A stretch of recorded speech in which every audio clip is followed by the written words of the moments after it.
Today we have a business coach with us, and I'm very excited to having her here.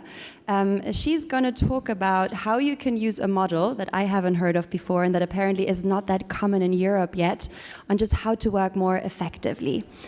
In case questions come up, we will have 10 additional minutes at the end of her speech. So if you haven't been with me yet, there are the yellow posters on the side.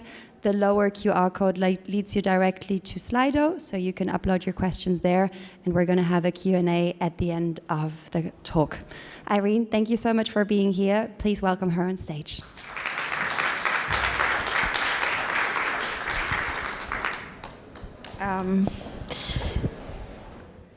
Okay, so today I want to talk about from conflict to collaboration. I didn't know I was the last talk, actually, but good to know. Leveraging PCM for effective teamwork in freelance projects. So PCM is called Process Communication Model. And before we go into the content, I want to introduce a little bit about myself. I am a business leadership career coach, and I'm also a serial entrepreneur, so I sold one business before. I came to Europe probably 14 years ago. I came here to study in Germany and France, 2 masters, and then I started working startup. It was very early time building startup scene, so I was able to jump through different startup and also did different department like business development, marketing, and product management. However, I was always very struggling about something in the company, whether people, whether it's my value, and whether it's working with the right people or a right manager. A lot of reasons. So I had a lot of struggles, and I was searching for those answers, and I think that helped me to become a really good coach today. Then, after I sold my business, I went back to work for one startup, blockchain startup. Then I decided, no, you know what? It's done. I really need to focus on my company, and I started coaching since 4 or 5 years ago. Now we have a team of 15 coaches. So, if you need some coaches with your freelancing business, we are definitely happy to help.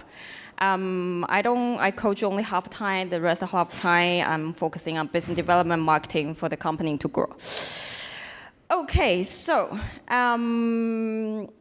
that's enough story about myself. I want to start to talk about PCM. Agenda, not so important, but I just want you to know that we're going to talk about PCM, we're going to talk about each style, we're going to talk about how to implement in the workplace or yourself. So if you know the picture, you probably know it's from a famous astronaut who went to the moon. And why did I put it here? What's the relevance here? So back to 1978.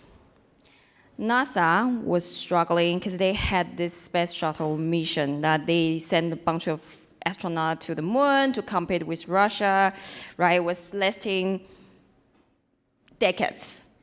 And back then, the program leader called Terry McQuarrie, he was struggling to put all those astronauts together. Because you can imagine there was a bunch of geeks and like astronauts, they are all not so good at communicating what they need, what they want. So they had a lot of problems in between astronauts and also the ground staff. So it was a lot of miscommunication in between, really delay a lot of missions. So someone introducing Dr. Keller, Tybee Keller, to him one day, 1978, and then then Dr. Keller started to talk about, he has done a serious interview with so many participants, and he is discovering there are probably 16 type of communication model. And then Terry McQuarrie was very excited. He was like, come to help us. We really struggle here right now. So then they start to interview series of astronauts and ground staffs, and then they realize in the end, they can kind of guess, once they categorize which style this person is, they can kind of guess what will happen the rest of the interview question. What will this person answer, basically? So then it goes on. It goes on that they keep further refining this model. So then, in the end, there were like 6 different models, and Dr. Keller also published the book in 1978 that you probably can still find it. And that's the different series of 6 different styles of communication model. And then from 80 to 90, he started implementing into a lot of different industry and field. And also from 90 onwards, they expand globally. So you can imagine if it's communication, it's a lot involved with different language, right? So each language, they also have their special certification program. So if you want, you can go to certify to understand better about this, and you can become trainer, of course. And of course, you can just simply do the exercise to determine which style you are. However, today we're gonna save you that $300 US. I will just give you a whole understanding about 6 different style and what you can do. And you can probably already pretty sure guess which style you are, so you really don't have to necessarily spend that €300. But of course, I did it, and of course there are more in-depth understanding if you do it. Okay, so now that's a little bit definition of process communication model. It's a psychological theory and a communication developed by Dr. Keller, and it's designed to understand and to communicate effectively between individuals and recognizing addressing their unique personality type as well as their communication styles and stress behavior.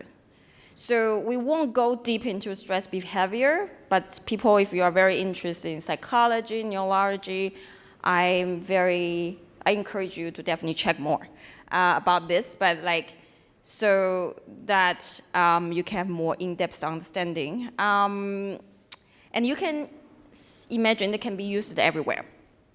Psychology, education, business, leadership,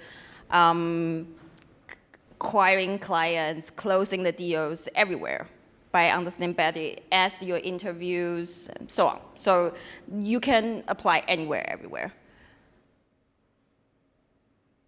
And now I want to bring that back, how that's relevant to freelancer, because you can get closer to a client, to have a better relationship with clients, help you better close the deal, or help you to work happily with your clients or with a team member, right? So, and the most important, help you to solve the conflict, because you will understand better the other person when they are under stress, or how do they actually behave and communicate, so that you can solve the conflict and land in between in a better win-win situation.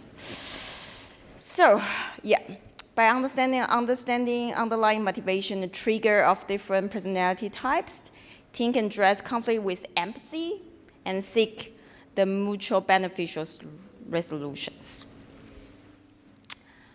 So we're gonna start with my first style.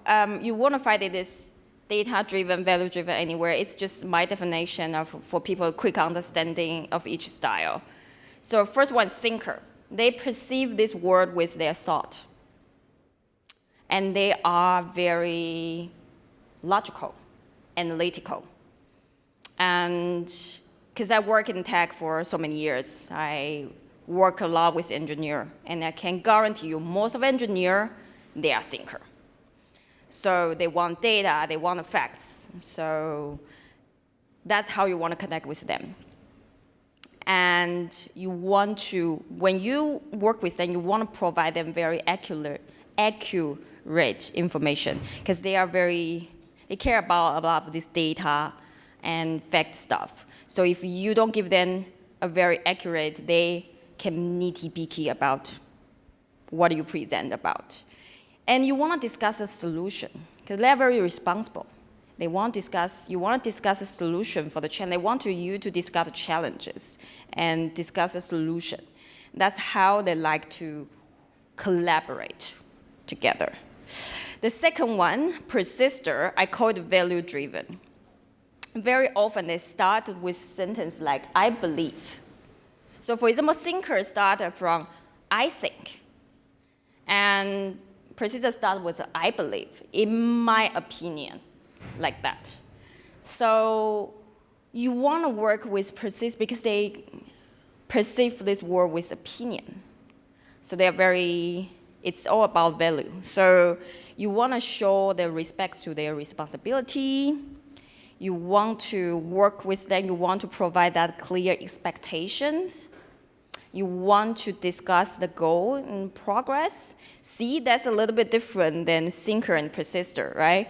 So for thinker, they want to discuss that challenging part. And for persister, they want to collaborate to find the solution. They want to find that best approach. So that's a little bit small differences. However, if you're a manager, you have this type of people in your team, it's a great team. Yeah. So, and they're very organized, they're very detail-oriented. The next one, harmonize, empathy-driven, I call it. They perceive this world with feeling. So they start with sentence like, I feel. And in order to connect with harmonizer, you want to show respect. You want to show the empathy. You want to listen actively. You want to use inclusive language like we, so that they feel they are included. And you want to show your appreciation. And you want to invite them for collaboration, to co-create solution together. The next one, promoter. I call action-driven. I think it's also quite charismatic-driven. So they are very energetic. They can come on stage, talk about anything, everything for us forever, and they can easily inspire people. That's promoter. They are very energetic, enthusiastic, very charismatic. So their personality is very enthusiastic. You want to work that with them, then you want to talk about the successful story. You want to share that, inspire them also, and highlight that exciting opportunities to work together. The next one, imaginer. So imaginer, I call it visual driven because they are very lost in their visual inside of their head. They are very intuitive, very imaginative, very introspective. So you want to work with them, then you want to give them that time and space. You want to give them a clear instruction. Otherwise, they might be too much in their head to not be able to follow. And you want to give them that time to allow them to reflect.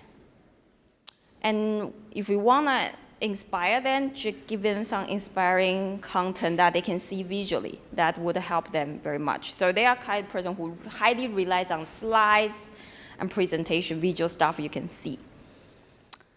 And then Rebel, I call it creative driven. I don't know if you have those kind of I used to work, there was a time I worked with a gaming company.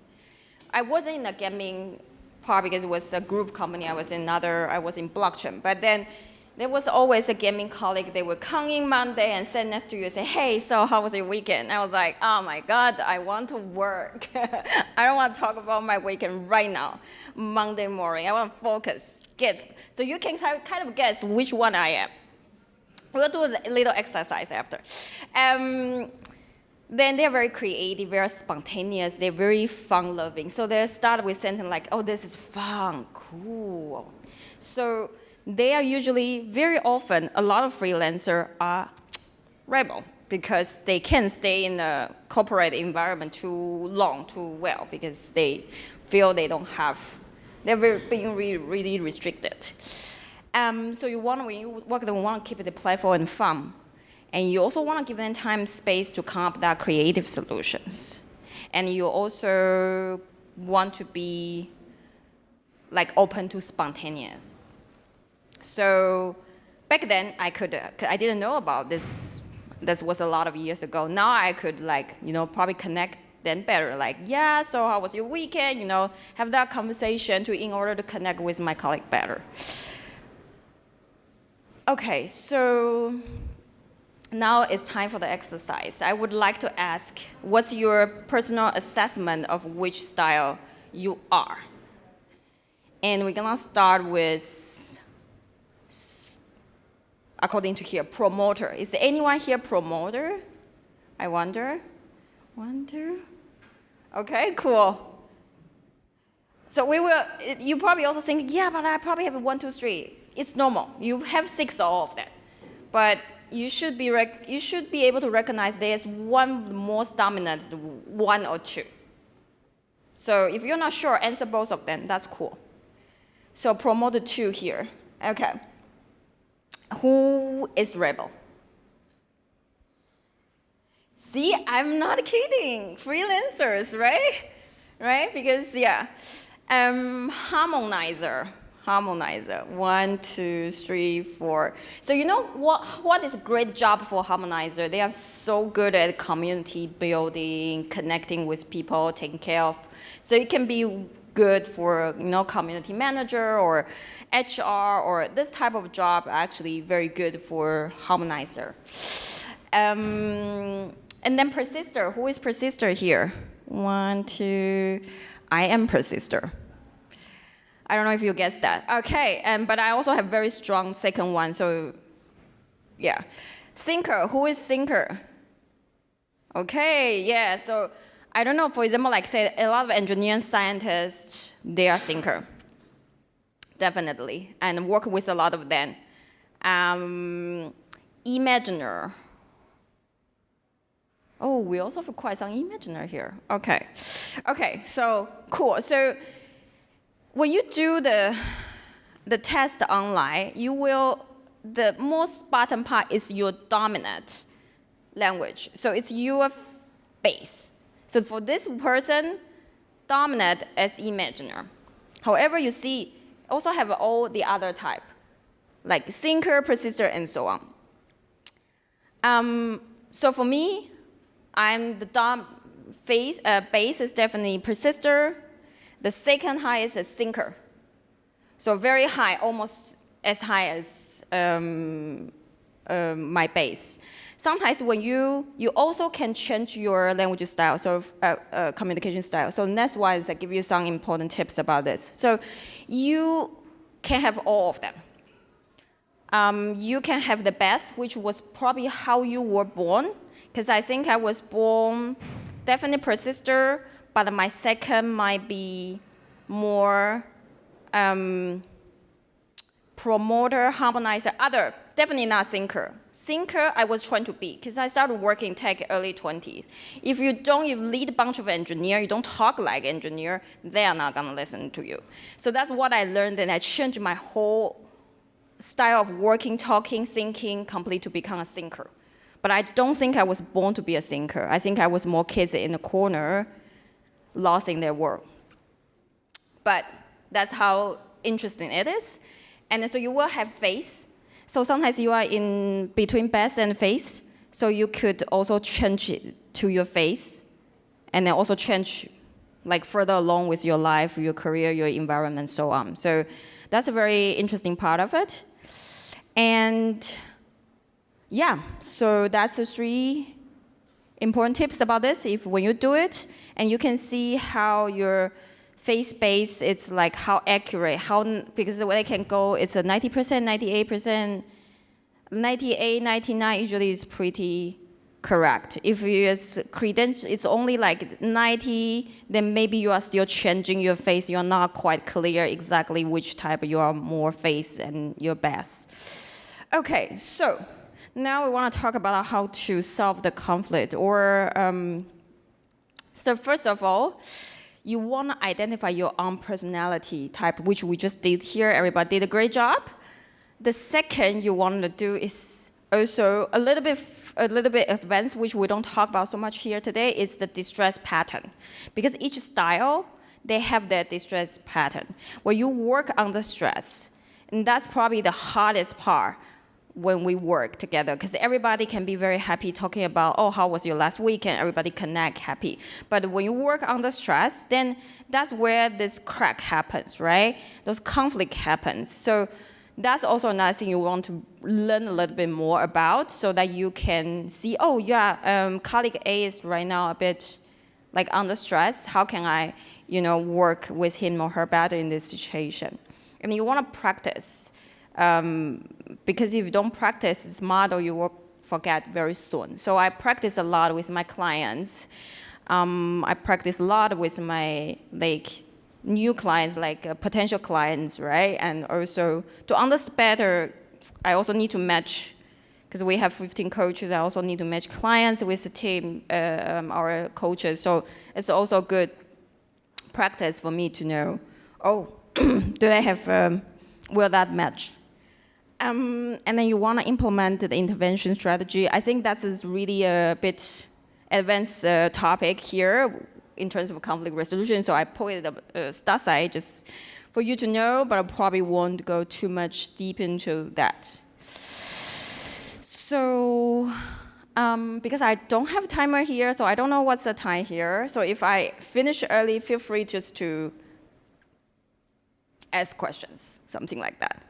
So I like to use this promoter and thinker type as an example that we talk about a lot. Because when I used to work in tech companies, the most of people are promoter, thinker, persister. Those are quite the dominant type you work with. And in between all those, usually the leadership role are all those three also.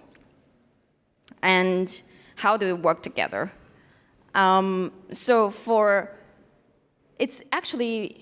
a quite common that it's not working very well, because thinker wants to have all the analytical, logical information, and promoter want to focus her big successful stories. And so if you are a promoter, you're a supervisor, then you're probably not going to the nitty-gritty, that part, to connect with thinker. But thinker would not following your instruction in a way. So that usually didn't work very well. So for these two to work together, you want to use more data and facts to connect with thinker from promoter side. Then from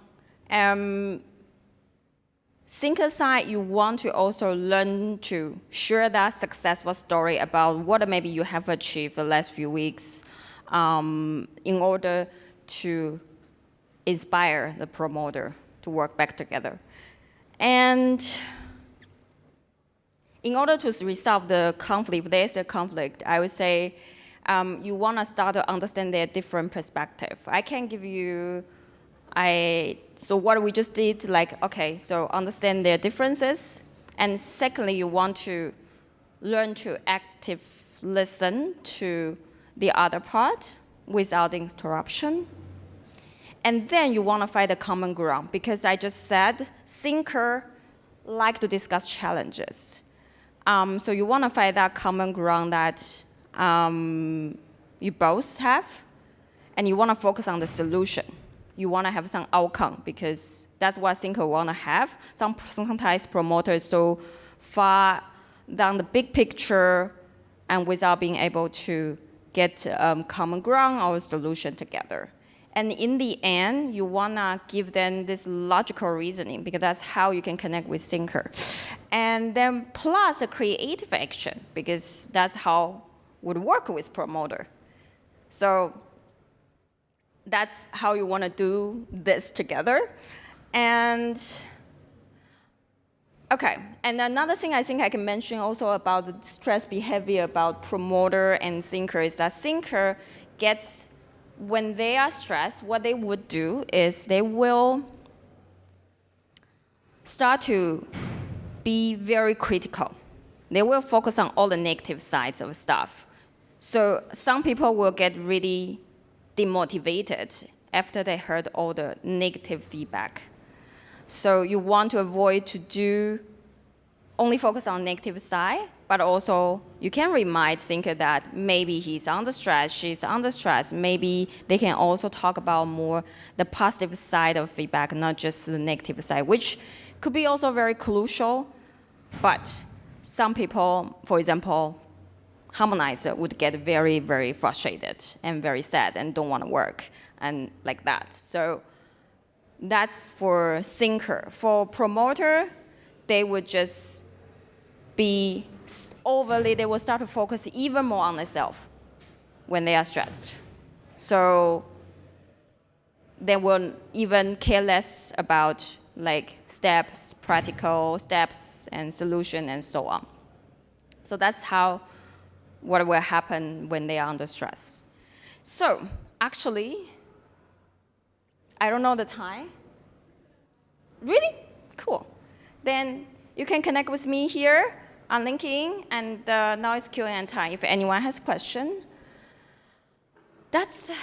I think that's pretty much it.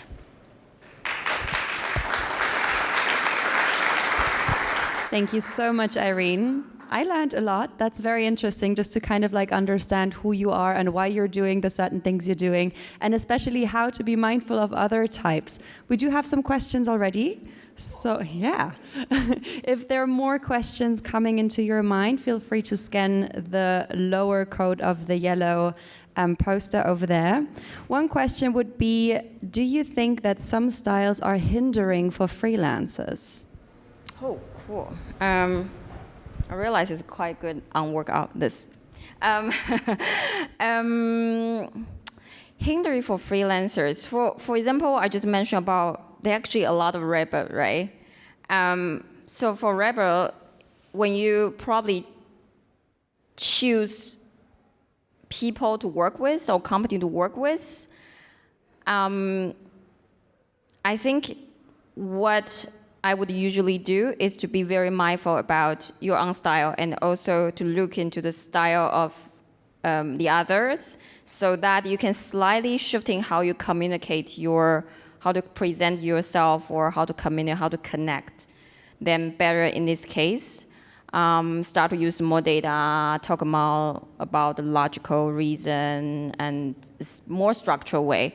That would really help. But I wouldn't, so in the coaching, we really don't want to use a word like this or like hinder, because I don't think there's any style that would not work as a freelancer. I think every style would work, but the deeper question is like, why do you think that would hinder?